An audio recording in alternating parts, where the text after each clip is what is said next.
there. So welcome to the Truman Show.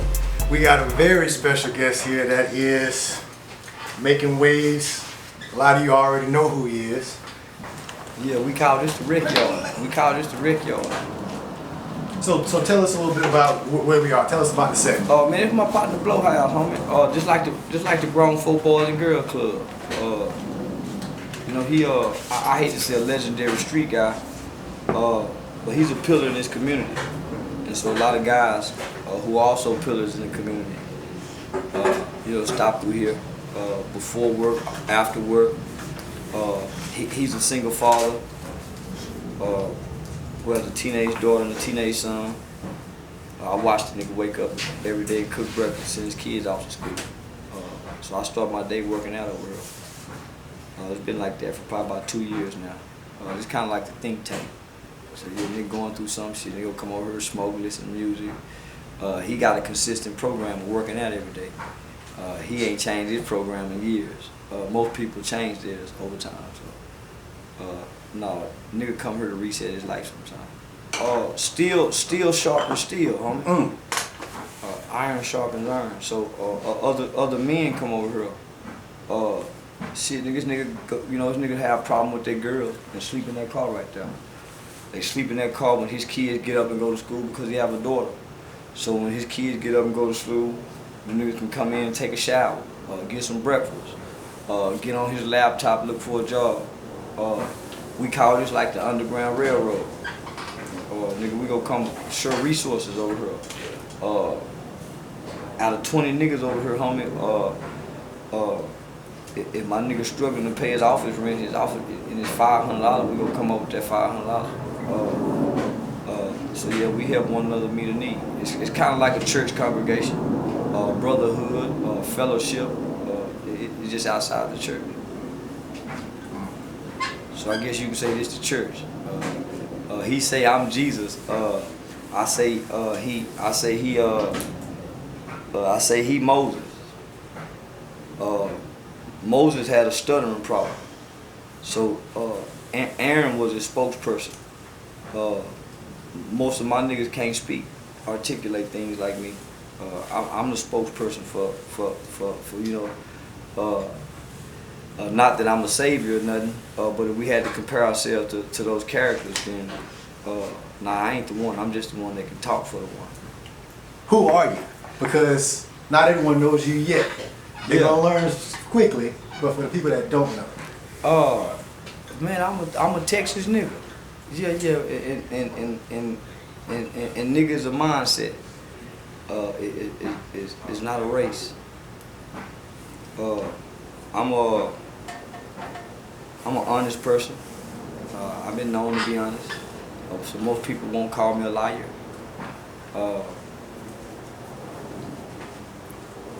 I'm pretty adventurous, so I'm an adventurous person.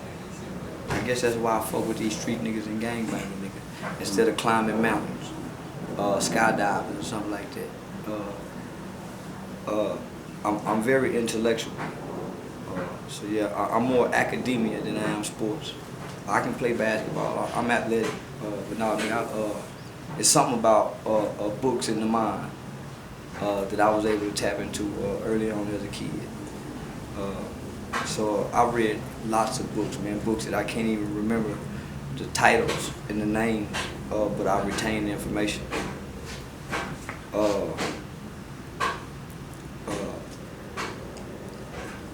I'm my family's mascot. So I'm the mascot of the family, right? I'm all the aunts and uncles' favorite nephew. Yeah, I've always been the life of the party. I've always been the class clown. I've always been the smartest one in the class. I've always been the smartest one in jail. So if I go to jail and I stay there long enough, eventually I'll become the jailhouse lawyer. I've always been a leader. I've always been smaller than people. I learned early in life size has never mattered. You can always outthink people. So I'm very strategic in my thought because I've always been small. I'm a people's person. I'm easily to befriend. But it's hard to get close to me to befriend. So if you get close enough to me, I'm easy to befriend. Yeah. Yeah, I'm very trusting. So I wasn't abused, homie. I come from a loving childhood. I'm a spoiled kid. My mother spoiled us. I didn't grow up poor. I don't know what it's like to be hungry. I never heard my mother abused. I never heard my mother talk bad about my father. So now I don't know. I had to come learn this shit through the culture because it was appealing. It made me want to learn. You know, I'm the product of American black culture. Yeah, that's the movies, that's the music, and that's the elements of the streets. I'm not the product of my mother tried to instill good morals and good values into us, but it's hard for a single mother to do that if she got to work all the time. So you sacrifice teaching and training and raising your kids so they can have a good life and not be hungry. So that was the exchange, and so the consequence of that is we was raised by movies and television. We was raised by rap lyrics, rap characters, the shit that they put in the Word Up magazines, the posters we put on the walls, all the movies that was shown to black people from the 70s to now. It impacts our culture. So during the 70s, the black exploitation era, it wasn't nothing for black people to be pimps and prostitutes during that era.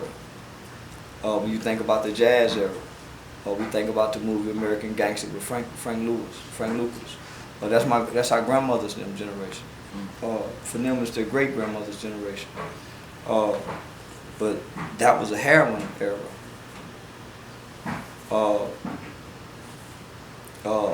The things that we saw in Good Times, that wasn't cocaine and crack. That was from the heroin era.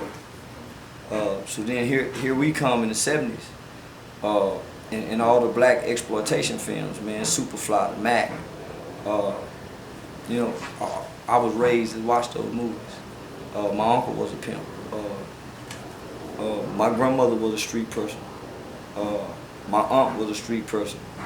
My whole entire dad's side family, yeah, they street. Yeah. So my mother shielded us from that. So I saw it from a distance, you know, only to see it up close and personal if I went over relatives' houses. So yeah, when my mama was at school, homie, I was learning and studying the culture. I was stealing my Uncle Boosie tapes. At that time, they were starting to put the parental advisory labels on rap music. But shit, nigga, I was a kid who had access. And back then, all kids, they couldn't hear that shit on me. Too Short, nigga, I could recite that shit in elementary, right? I'm talking about word for word. So nigga, when I went to school, nigga, I could recite that shit and I would lie and say, well, this is my uncle and them rapping this. But nah, it made me advance. You know, the old folk call it mannish. They used me a mannish little boy. Y'all know the little mannish motherfucker. And so when my uncle get in his car and be smearing my tape set, you know, now, you know, mama never, but my mama never took the time to really listen to none of that shit. I probably was about 11 years old, maybe 11 or 12 years old, and we went to East Texas to a family reunion. And my grandfather's mother was still alive, Mama Seal. Her name is Lucille Helton. She is where we get our last name from. She was the property of the White Sloan plantation. So she was a slave of the White Sloans, right? So that's where we get our last name from. So my granddaddy, Freddie White, is her firstborn child. So my grandfather was born to his slave mother, and our family inherited that property. So we own that plantation now, the White Sloan plantation. So one of my last family reunions I can remember going to as a kid, Leo, Get your ass out of here, nigga, snoring. For my last family reunion, man, I'm walking around with them goddamn headphones on, listening to Too Short album with the song when he dropped The Ghetto, talking about the, so that album. So it's a song on there called Paula and Janet. And that motherfucker, it say Paula and Janet will make you wet in your pants, but to me, they just two more tramps with some good ass motherfucking pussy. And boy, I had been walking around all weekend with them goddamn headphones on and listening. And man, my 90-something-year-old great-grandmother was curious to want to know, why is this kid, all these people, he walking around, he ain't saying nothing to no, and y'all, what is he listening to? Boy, when they put that shit on, oh boy. And it was on that part right there, Paula and Janet will make you wet and your boy blew their goddamn mind, that type of shit was being played in my ear. But what at that time, this shit is new to the world, homie. They didn't know how to respond to that shit other than to chasten me and condemn it and take it. But shit, man, all they gonna do is get it again. So I understand the culture. I understand how powerful culture is. So a culture can, man, it can battle what you was taught inside your home. All white people wasn't hateful during slavery, but at the time that was the culture. You can't supersede the culture. So that's why subcultures are created. But nah, man, yeah, I'm raised by the culture. And so I hurt my mom feelings sometimes. Man, my mom gave me a good life. Yeah, we were very financially stable and well off. But I tell my mom all the time, Mom, you didn't raise us. You had to work. When I'm getting out of school, you going to work, Mom. When you come home, we sleep. When I wake up, yeah, you get us up for school and get us gone, but when we come home, you going to work.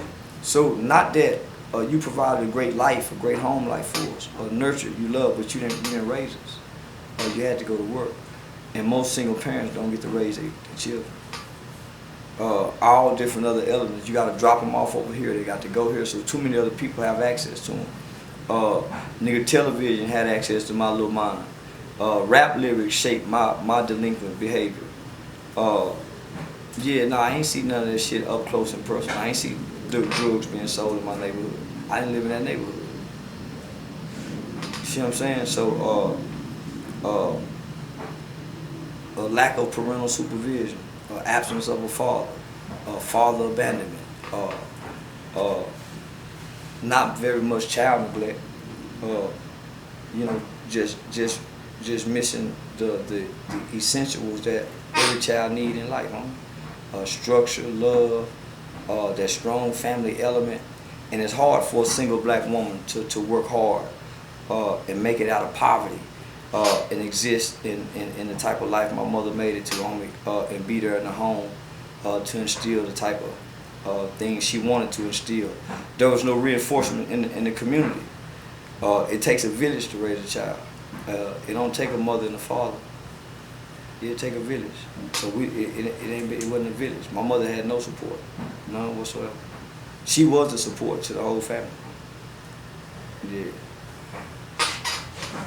So where did the comedy come in play? I always been a little funny motherfucker. Yeah. I always been managed. I was always the kid that can listen to grown folks and come back and repeat that shit. And mimicking and yeah, the family mascot, man. Charleston Blue. So out with everybody, that's my family name, Charleston Blue. And that name comes from my uncle Wayne, man. One of his favorite movies, it was a movie that came out in 1976 during that black exploitation era. And it's called Come Back Charleston Blue. So it's about a street nigga. And so my dad's name is Charles. My mom's name is Charleston. And so my uncle called me Charleston Blue. So even before I knew my name, even before I knew my name, everybody would say Blue. So you heard a lot of people saying Blue. Oh yeah. So that's how people can distinguish who really know me the longest, or who really know me. Blue. That's a family name. You won't hear nobody from my family call me Charleston, except like my sister. But nah, nobody called me Charleston. So you allowed us to get a little behind the scenes, and I think the intersection of when, because you're about to take off, and to show this other side of you, because a lot of people don't get to see this side, and they'll be able to Google you and see the other side, and the character that you continue to say that people don't understand the difference between this person and that. Let me just say this, homie. It's a lot online about me, but because the character is so polarizing, it overshadows. But if you Google my name and type in my name, or specifically my youth organization, man, you'll see that I've been on the front page of the American Bar Association Journal. That's a national journal with all the judges and lawyers and prosecutors. You'll see that I've actually really, there's real documents that were supported to the Supreme Court, the United States Supreme Court, to get juvenile life without parole abolished in this country.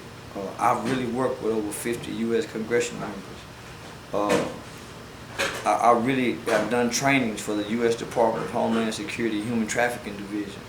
I've really taught classes at universities. So all that shit online, the shit that I've done over the last 10, 12 years.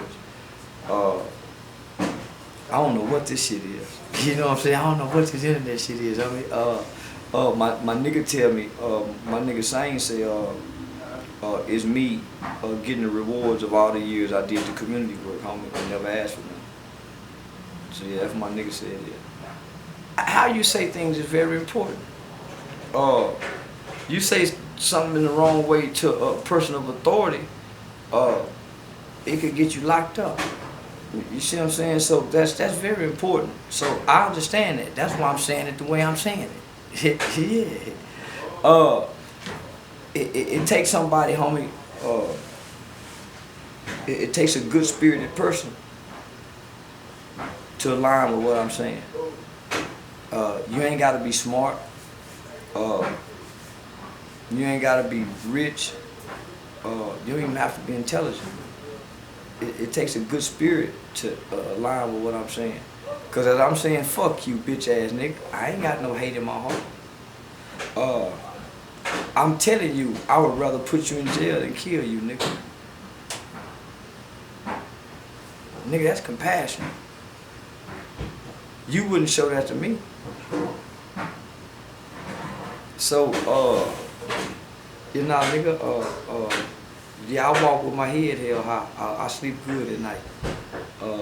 Yeah, because in my mind, I'm on the right side. There was a time when I used to use my social media platform. Most of my niggas done pimped before, right? Most of my niggas done killed before. There was one time I used to promote my social media platform for my nigga Cowgirl service. I used to make outlandish posts on social media advising women to sell their pussy instead of their food stamps. I ain't never get no backlash for that. One time I joined a social media group called Bash Single Mothers, and it had hundreds of thousands of men in there who bash single women. I don't think nobody threatened their lives. So for a while I used to make a lot of social media posts bashing black women. My mother and my sister asked me one time, "You must don't like your mom or your sister." That's because of my culture. I was caught up. Now I ain't never been on child support, homie. I'm a nigga who take care of kids. But most of my niggas around me on child support. And for a long time there was a narrative in the black community that child support is a broke woman's hustle. A lot of niggas push that narrative. Their life don't get threatened. So one time I was at the after hour spot, and a nigga came up to me, and he suggested that I make this video about black women because his baby mama. So then I started having niggas coming up to me suggesting that I make videos kicking black women in their ass. And I turned on them niggas. So I started looking at us as black men from that point. Cause I'm listening to these nigga complaints, but I'm a single dad. So nigga, I'm really aligning with the black woman struggle. Nigga, yeah, I'm a single dad without saying too much. You know what I'm saying? No, nigga, I was in a 1-bedroom apartment with my son and my daughter, walking my daughter to school every morning. And then going into the community in the hood working with kids. You know what I'm saying? And taking my kids down there with me. So my heart started changing in the black community, homie. From hanging with niggas, fucking with niggas. Being in the hood and seeing how hood niggas is. I moved to California, saw how that shit was. The black woman ain't the problem. Yeah, her and her kids ain't the problem, nigga. It's the nigga she made the kids with.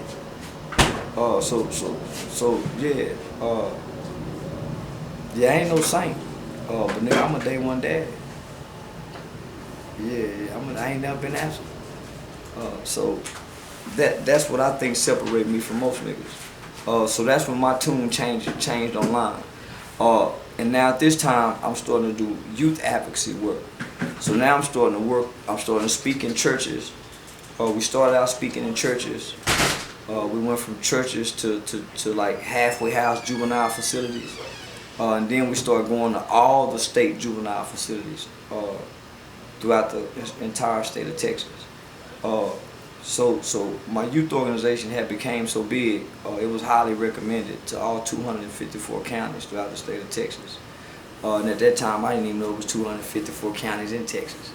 And that was done by a lady by the name of Tammy Holland out of Austin, Texas, from the Texas Juvenile Justice Department.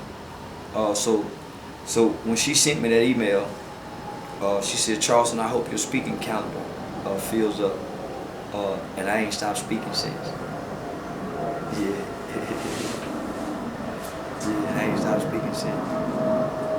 So, and that was a white woman, by the way. Yeah, let me make note of that. Cause God showed me along this journey, stop looking for people like you to help you. The people that God is gonna send to help us ain't gonna look like us, homie. The people that look like us, heart ain't right to help us. Yeah, we ain't got the right hearts to help one another. So stop looking for. God can't use us. So yeah, he using other people that don't look nothing like us. In literature, right? I learned in college. They make you take British literature, all that type of shit, right? Just just for your electives. Authors, when they write books, they don't have the audience feelings and thoughts in mind. They have what they are writing is for them, and they're gonna evoke the thoughts and emotions. So what people think,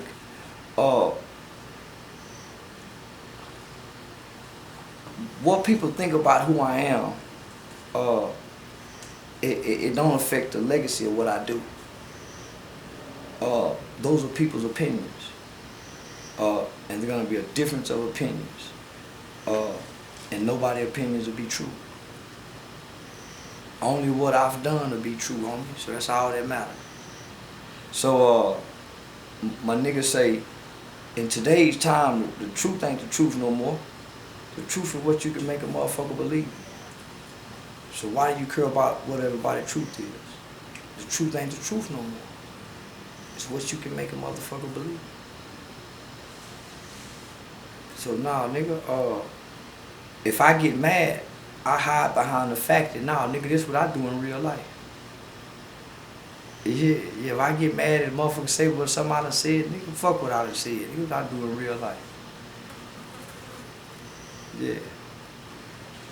So your schedule's gonna be packing up, being filled as we speak. So yeah, I'm booked to mid-November right now.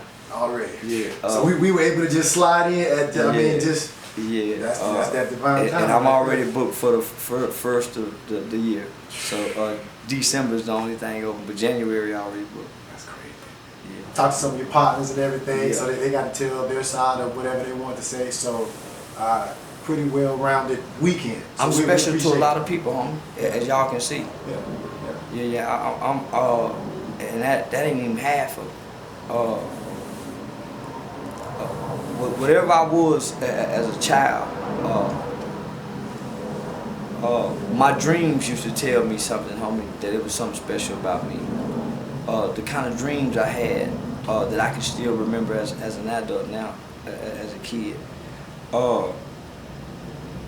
One of my most vivid dreams from childhood, homie, is climbing up a ladder to heaven. Climbing up a long ladder from earth to heaven like the beanstalk. Yeah, that's one of my most vivid dreams as a kid. I can't even see 5 years from now at this point because the light's so bright. I just tried to see, homie. I tried to see death. I might go die, will I be alive? This light's so bright, homie, I can't even see. Yeah, I can't, it's too bright. Who could ever imagine this? I'm over 1 billion views. 1 billion. 300 million on one app. Another 500 million on another.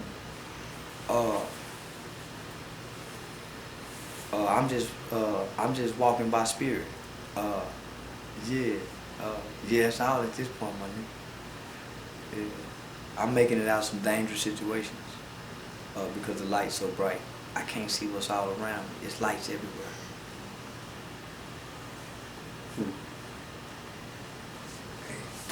Hey, that's perfect. Anything you want to say in close about? Well, first of all, we just want to say thank you for allowing us to, y'all treated us like family. You know, we try to do our best and we ain't get everything. Yeah. We had some whole lot of we were late a couple times, you know. Yeah. Where the camera niggas at? Like, where the camera niggas go? Oh, there they go.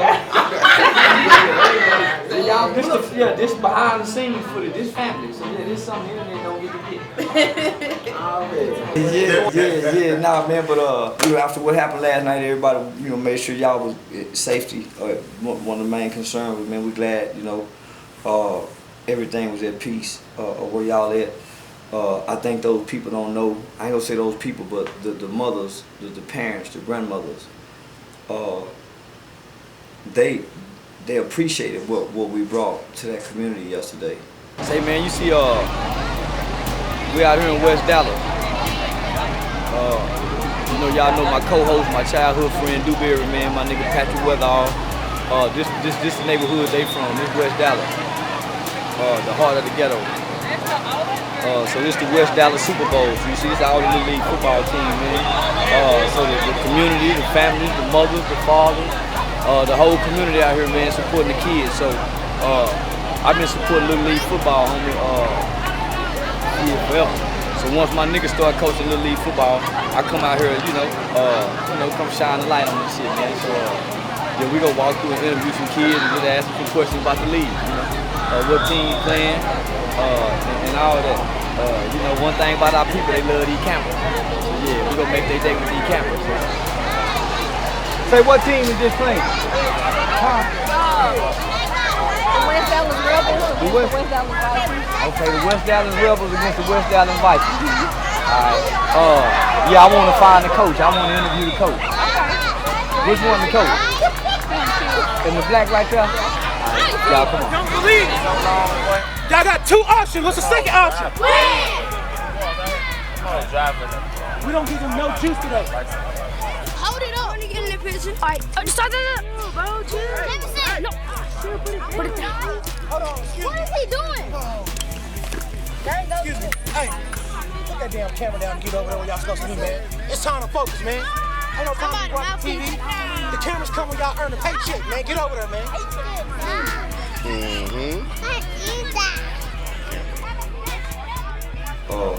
When the cameras went off, the scary monsters came out, and they didn't give a fuck what we did over there. Yeah, they was upset that I said fuck they hood.